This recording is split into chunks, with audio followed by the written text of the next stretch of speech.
Bonjour, je vous propose une première vidéo sur les obligations convertibles. Dans cette vidéo, nous allons voir les principes, les particularités et la comptabilisation selon les normes IFRS des obligations convertibles. Commençons par les principes d'une obligation convertible. Une obligation convertible, c'est une obligation qui peut être convertie en action à l'initiative de l'obligataire.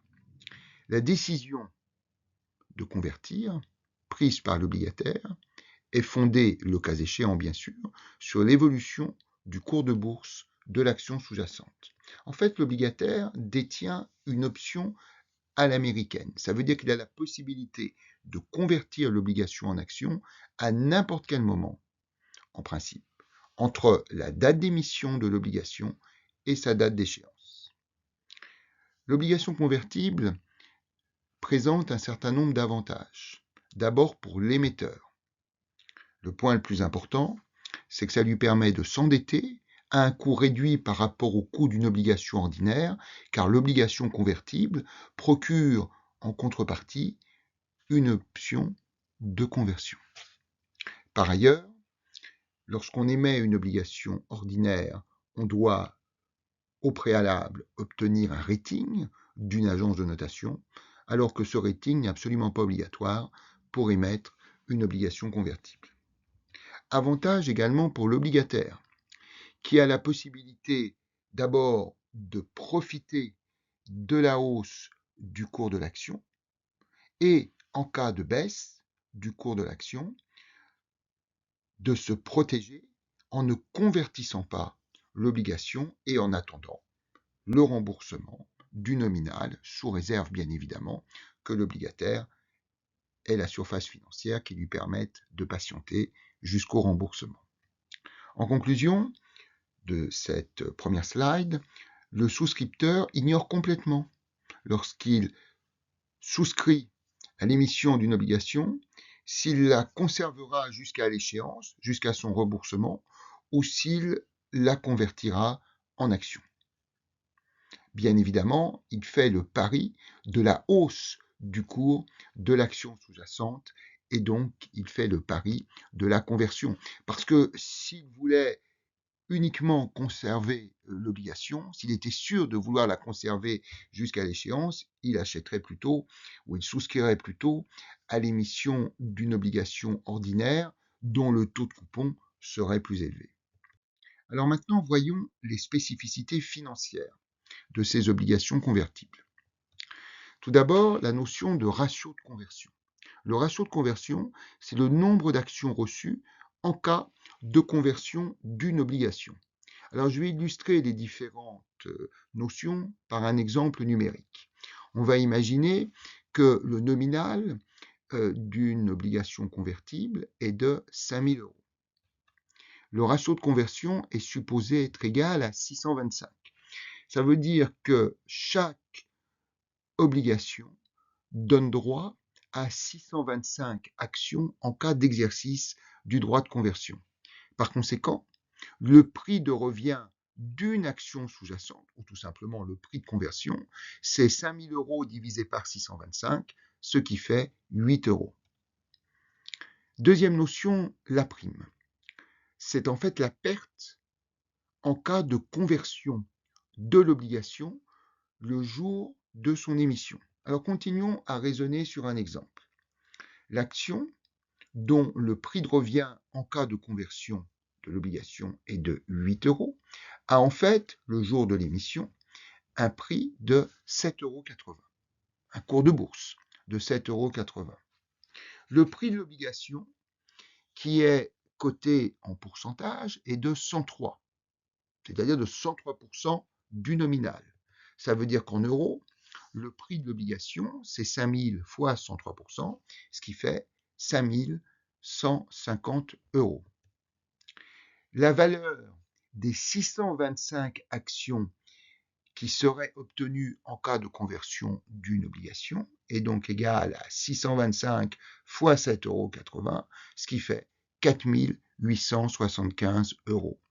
Par conséquent, en cas de conversion de l'obligation en 625 actions, l'obligataire subirait une perte d'opportunité de 4 875 €, montant qu'il recevrait en revendant ses 625 actions, et 5 150 €, qui est le montant qu'il percevrait en revendant le prix de l'obligation sur la base de son cours de 103%.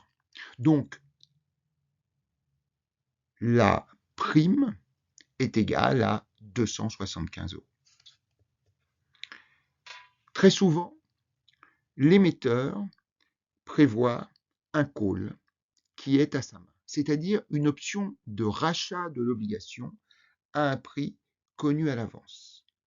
Et je répète, option qui sera exercée le cas échéant par l'émetteur. Alors, d'un point de vue pratique, s'il a envie d'exercer son option de rachat, l'émetteur va annoncer sa volonté d'exercer le call. En fait, pour inciter l'obligataire à convertir son obligation en action. L'émetteur souhaite inciter l'obligataire à convertir, notamment lorsqu'il réalise qu'il pourrait s'endetter à des conditions plus favorables que celles qui correspondent aux caractéristiques de l'emprunt obligataire. Alors, les conditions fréquentes à l'exercice d'un call à la main de l'émetteur sont doubles. Tout d'abord, l'augmentation du cours de l'action par rapport au prix de conversion, généralement de plus de 30%, et un délai de 3 à 5 ans qui se sera écoulé depuis l'émission de l'obligation convertible. Alors, poursuivons notre exemple. Considérons que 3 ou 4 ans après son émission, l'obligation est une action sous-jacente dont le cours est désormais de 10 €. Le cours était de 7,80 € lorsque l'OC a été émise et c'est désormais 10 €. Dans ce cas, le prix des 625 actions obtenues en cas de conversion serait de 625 fois 10 €, ce qui ferait 6 250 €. Le prix d'exercice du call est de 102%. Cela signifie qu'en cas d'exercice du call par l'émetteur, eh bien, l'obligation convertible serait rachetée, c'est-à-dire finalement remboursée, pour le nominal de 5 000 € que multiplie le prix d'exercice du call qui est de 102%, ce qui nous fait 5 100 €.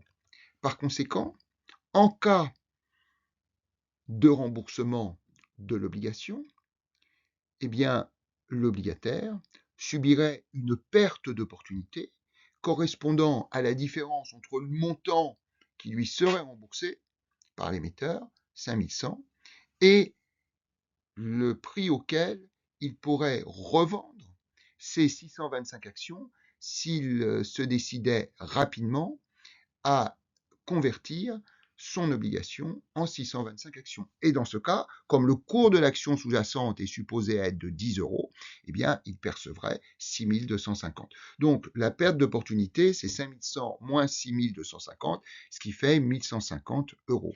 Par conséquent, pour éviter cette perte d'opportunité, eh bien, l'obligataire déciderait d'exercer son option de conversion. Il a donc été, comme je le disais au départ, incité par l'émetteur à convertir.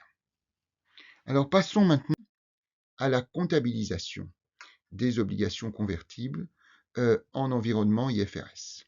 Alors, au niveau du bilan, la valeur de l'option de conversion est définitivement fixée et comptabilisée dans les capitaux propres à l'émission. La valeur de la dette, la composante dette, est réévaluée chaque année sur la base de la somme des cash flows futurs actualisés à un taux normal pour des obligations ordinaires présentant le même risque. Je vais évidemment prendre un exemple numérique. Au niveau du compte de résultat, on va avoir des frais financiers qui intègrent bien évidemment les coupons sur l'obligation, les intérêts versés aux obligataires et la réévaluation à réaliser chaque année pour la dette. Alors prenons un exemple qui est issu en fait d'une émission d'obligations convertibles par Maisons du Monde. Alors, Maisons du Monde a émis un emprunt obligataire de 200 millions d'euros par émission de 4 100 041 obligations convertibles au nominal de 48,78 euros. Bien évidemment, 48,78 euros fois 4 100 041 donne 200 millions d'euros. La date d'émission, c'était décembre 2017, la date d'échéance, décembre 2023. Ça veut dire que la maturité de ces obligations était de 6 ans. Le taux de coupon était et toujours d'ailleurs, de 0,125%.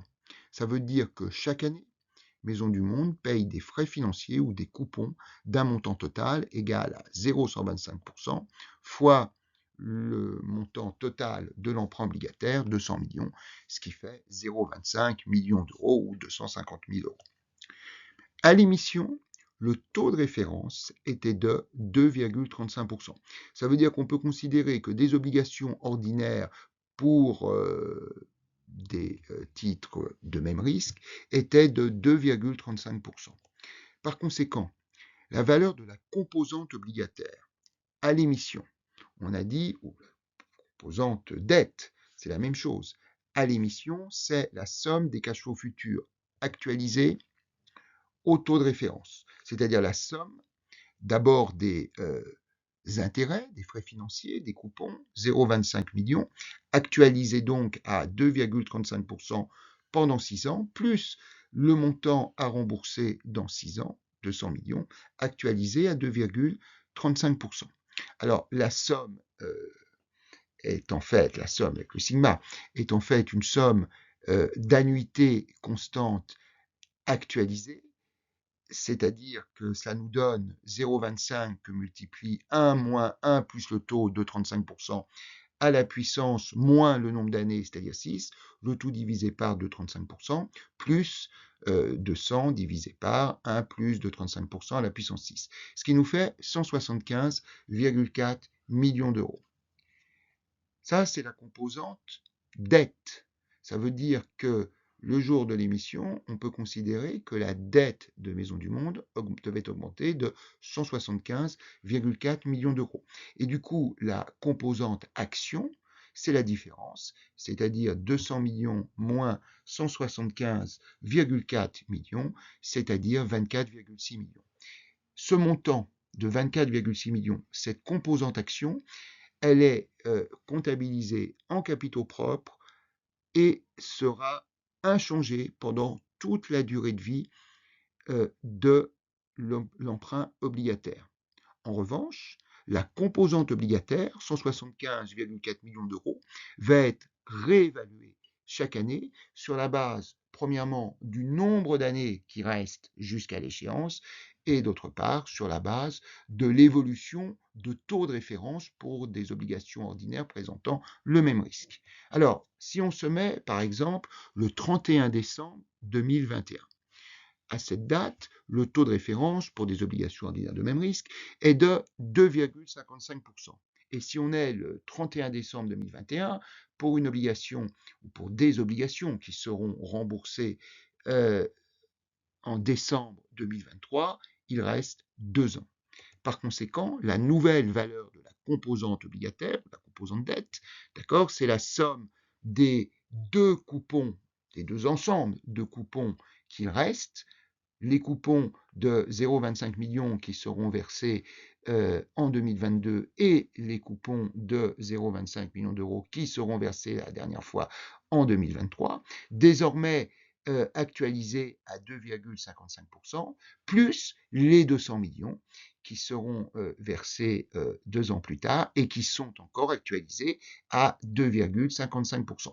Donc en appliquant la même formule relative à la somme des annuités constantes actualisées désormais à 2,55% sur 2 ans, on se retrouve avec la formule qui apparaît, c'est-à-dire 0,25, que multiplie 1 moins 1 plus 2,55% puissance moins 2 sur 2,55% plus 200 sur 1 plus 2,55% au carré, ce qui nous donne 191,4 millions d'euros.